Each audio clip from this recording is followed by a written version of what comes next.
ನಮಸ್ಕಾರ.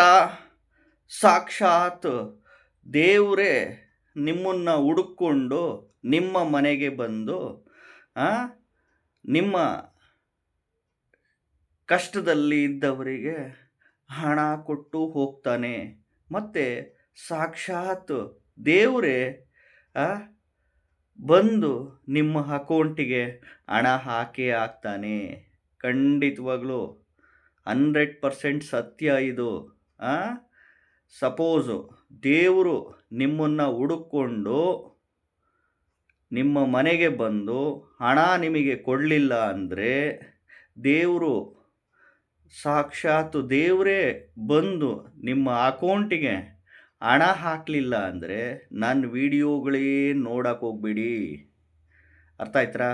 ಇದಕ್ಕಿಂತ ನಾನು ಇನ್ನೇನು ಹೇಳೋಣ, ಈ ವಿಡಿಯೋನ ಪೂರ್ತಿ ನೋಡಿ, ಎಲ್ಲೂ ಸ್ಕಿಪ್ ಮಾಡೋಕ್ಕೆ ಹೋಗ್ಬೇಡಿ. ಮೊದಲು ಹೊಸದಾಗಿ ವಿಡಿಯೋ ನೋಡ್ತಾ ಇದ್ದವರು, ಮೊದಲನೇ ಬಾರಿ ವಿಡಿಯೋ ನೋಡ್ತಾ ಇದ್ದವರು ಚಾನಲ್ ಸಬ್ಸ್ಕ್ರೈಬ್ ಮಾಡ್ಕೊಳ್ಳಿ. ವಿಡಿಯೋ ಇಷ್ಟ ಆದರೆ ಲೈಕ್ ಮಾಡಿ, ಶೇರ್ ಮಾಡಿ ಎಲ್ಲರಿಗೂ. ಹೇಗೆ ಗೊತ್ತಾ, ಈಗ ಮನುಷ್ಯನಿಗೆ ಸಹಜವಾಗಿ ಕಷ್ಟಗಳು ಬಂದೇ ಬರುತ್ತೆ. ಹಿರಿಯರು ಹೇಳ್ತಾರಲ್ಲ, ಮನುಷ್ಯನಿಗೆ ಕಷ್ಟಗಳು ಬರ್ದ ಮರುಕು ಬರುತ್ತೇನಪ್ಪ ಅಂತ ಹೇಳ್ತಿರ್ತಾರೆ ಹಿರಿಯರು. ಹೌದು ತಾನೇ? ಹಣಕಾಸಿನ ಸಮಸ್ಯೆ, ಸಾಲ ಬಾಧೆ ಸಮಸ್ಯೆ, ಕೊಟ್ಟಿರುವ ಹಣ ವಾಪಸ್ ಬರ್ತಿರಲ್ಲ, ನೀವಿಸ್ಕೊಂಡಿರ್ತೀರ, ಅವ್ರಿಗೆ ಕೊಡೋಕ್ಕಾಗಲ್ಲ. ಇನ್ನೊಂದು ಮತ್ತೊಂದು ಅನಾರೋಗ್ಯದ ಸಮಸ್ಯೆಗಳಿರ್ಬೋದು, ಇನ್ನೊಂದು ಮತ್ತೊಂದು, ಇವೆಲ್ಲ ಬರ್ತಾ ಇರುತ್ತೆ ಮನುಷ್ಯನಿಗೆ. ಹುಟ್ಟುಬಿಟ್ಟಿದ್ದೀವಿ, ಒಂದಿನ ಸಾಯ್ತೀವಿ. ಇನ್ ಬಿಟ್ವೀನ್ ಮಧ್ಯ ಇದು ಜಂಜಾಟ ಮನುಷ್ಯನಿಗೆ.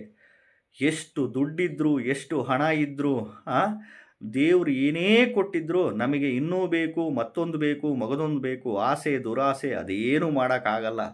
ಮನುಷ್ಯ ಸಾಯೋವರೆಗೂ ತಿದ್ಕಣಲ್ಲ, ಹೇಳಿದ ಮಾತು ಕೇಳಲ್ಲ.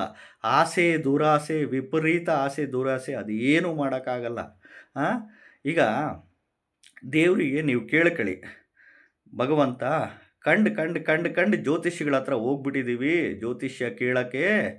ಈಗ ಅವರು ಹೇಳ್ತಾರೆ, ನೋಡಮ್ಮ ನಿನಗೆ ಸರ್ಪದೋಷ ಇದೆ, ನಿನಗೆ ಕಾಳಸರ್ಪದೋಷ ಇದೆ. 12 ಥರ ಕಾಳಸರ್ಪದೋಷಗಳು ಬರ್ತವೆ. ಅದರಲ್ಲಿ ಒಂದು ದೊಡ್ಡ ಕಾಳಸರ್ಪದೋಷ ಇದೆ. ಅನಂತ, ಗುಳಿಕ, ತಕ್ಷಕ, ಕಾರ್ಕೋಟಕ ಅವೆಲ್ಲ ಬರ್ತವೆ. ಆ ಥರದ್ದು ಸರ್ಪದೋಷ ಇದೆ, ಕುಜದೋಷ ಇದೆ, ಸ್ತ್ರೀ ದೋಷ ಇದೆ, ಪಿತೃದೋಷ ಇದೆ ಅಂತ ಹೇಳ್ತಾ ಇದ್ದಾರೆ. ಆಮೇಲೆ ಇದೇನೋ KP ಸಿಸ್ಟಮ್ ಅಂತೆ, ಇದೇನೋ ನಾಡಿ ಸಿಸ್ಟಮ್ ಅಂತೆ, ನಿಮ್ಮದು ಈ ರಾಶಿ ನಕ್ಷತ್ರ, ನಿಮ್ಮದು ಈ ಲಗ್ನದಲ್ಲಿ ಹುಟ್ಟಿದ್ದೀರಾ, ನಿಮ್ಮದು ಈ ಯೋಗ ಇದೆ. ಆದರೆ ದಶಾಭುಕ್ತಿಗಳಲ್ಲಿ 1ನೇ ಮನೆ, 3ನೇ ಮನೆ, 5ನೇ ಮನೆ, 8ನೇ ಮನೆ, 12ನೇ ಮನೆ, 6ನೇ ಮನೆ ಬಂದ್ಬಿಟ್ಟೈತೆ. ಅದಕ್ಕೆ ನಿಮಗೆ ಹಣಕಾಸಿನ ಸಮಸ್ಯೆ, ಸಾಲ ಬಾಧೆ, ಕೊಟ್ಟಿರೋ ಹಣ ವಾಪಸ್ ಬರ್ತಿಲ್ಲ, ನೀವಿಸ್ಕೊಂಡಿದ್ರೆ ಅವ್ರಿಗೆ ಕೊಡೋಕ್ಕಾಗ್ತಿಲ್ಲ. ಹಂಗಾಗಿ ಭಾಳ ಕಷ್ಟ ಇದೆ ಕಣಪ್ಪ, ಭಾಳ ಕಷ್ಟ ಇದೆ ಕಣಮ್ಮ ಅಂತಾರೆ. ಏನು ಮಾಡಲಪ್ಪ, ಕಂಡು ಜ್ಯೋತಿಷಿಗಳ ಹತ್ರ ಎಲ್ಲ ಜ್ಯೋತಿಷ್ಯ ಕೇಳಿ ನನಗೆ ಅವಲೇ ಸಾಕಾಗ್ಬಿಟ್ಟಿದೆ. ಅವ್ರ ಮೇಲೆ ನಂಬಿಕೆ ಇಲ್ಲ. ನೋಡಪ್ಪ, ನಾನು ಮಂತ್ರಗಳು ಹೇಳ್ತಾನೇ ಇದ್ದೀನಿ, ಪೂಜೆಗಳು ಮಾಡ್ತಾನೇ ಇದ್ದೀನಿ, ವ್ರತಗಳು ಮಾಡ್ತಾನೇ ಇದ್ದೀವಿ. ನಮ್ಮ ಮನೆಗೆ ಪ್ರತಿ ವರ್ಷ ವರಮಹಾಲಕ್ಷ್ಮಿ ಮಾಡ್ತಾನೇ ಇದ್ದೀವಮ್ಮ. ಆದರೂ ನಮಗೆ ನೀನು ಕರುಣಿಸ್ತಿಲ್ಲ, ನಾನು ಏನು ಮಾಡಲಿ ಅಂತ ಕೇಳ್ಕೊಳ್ಳಿ ದೇವ್ರನ್ನ. ದೀಪಾವಳಿ ನಿನ್ನೆ ಅಮಾವಾಸ್ಯೆ, ಅಮಾವಾಸ್ಯೆ ಲಕ್ಷ್ಮೀ ಪೂಜೆನೂ ಮಾಡಿದ್ದೀವಿ. ಪ್ರತಿ ವರ್ಷ ವರಮಹಾಲಕ್ಷ್ಮಿ ಹಬ್ಬನೂ ಮಾಡ್ತೀವಿ. ಕಂಡು ಪುಣ್ಯಕ್ಷೇತ್ರಗಳಿಗೆಲ್ಲ ಹೋಗಿ ಬರ್ತೀವಿ, ದೇವಸ್ಥಾನಕ್ಕೆ ಹೋಗಿ ಬರ್ತೀವಿ, ಹರಕೆ ಹೊತ್ಕೊಂತೀವಿ, ಉರುಳು ಸೇವೆ ಮಾಡ್ತೀವಿ, ಉಪವಾಸ ಇರ್ತೀವಿ. ದಾನ ಧರ್ಮ ಮಾಡಿದರೆ ಒಳ್ಳೆಯದು ಅಂತಾರೆ, ಎಲ್ಲರಿಗೂ ಊಟ ಹಾಕಿಸ್ತೀವಿ. ದುಡ್ಡಿನ ದಾನ ಮಾಡ್ತೀನಿ, ಹಣದ ದಾನ ಮಾಡ್ತೀನಿ, ಕಷ್ಟದಲ್ಲಿರೋರಿಗೆಲ್ಲ ಮಾಡ್ತೀನಿ. ಆದರೂ ನನಗೆ ಕಷ್ಟ ತಪ್ಪಲಿಲ್ಲಲ್ಲಪ್ಪ, ಕಷ್ಟ ತಪ್ಪಲಿಲ್ಲಲ್ಲಮ್ಮ, ನಾನು ಏನು ಮಾಡಲಮ್ಮ ಅಂತ ದೇವ್ರಿಗೆ ಕೇಳ್ಕೊಳ್ಳಿ.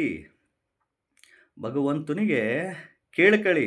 ಅಮಾವಾಸ್ಯೆ ದಿನ, ಹುಣ್ಣಿಮೆ ದಿನ ಬ್ರಾಹ್ಮಿ ಮುಹೂರ್ತದಲ್ಲೆದ್ದು, ಈ ಮಂಗಳವಾರದ ದಿನ, ಶುಕ್ರವಾರದ ದಿನ ಬ್ರಾಹ್ಮಿ ಮುಹೂರ್ತದಲ್ಲೆದ್ದು ದೇವರಿಗೆ ಆ ಬ್ರಾಹ್ಮಿ ಮುಹೂರ್ತದಲ್ಲಿ ಕೇಳ್ಕೊಳ್ಳಿ, ಪಠಣೆ ಮಾಡ್ಕೊಳ್ಳಿ.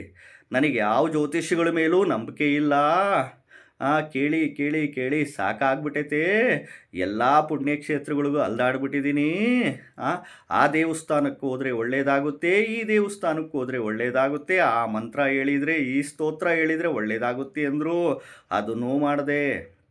ಆ, ವ್ರತ ಮಾಡದೆ, ಯಾಗ ಯಜ್ಞ ಮಾಡದೆ, ಅಲ್ಲೇನೋ ಹೋಮ ಮಾಡಿಸಿದರೆ ಒಳ್ಳೇದಾಗುತ್ತೆ, ಹೋಮನೂ ಮಾಡಿಸ್ದೆ, ಆದರೂ ನಮಗೆ ಕಷ್ಟಗಳ ಮೇಲೆ ಕಷ್ಟ ತಪ್ತಿಲ್ಲಪ್ಪ ಭಗವಂತ, ಕಾಪಾಡಮ್ಮ, ಕಾಪಾಡಪ್ಪ ಅಂತ ಬ್ರಾಹ್ಮಿ ಮುಹೂರ್ತದಲ್ಲೆದ್ದು ಕೇಳ್ಕೊಳ್ಳಿ.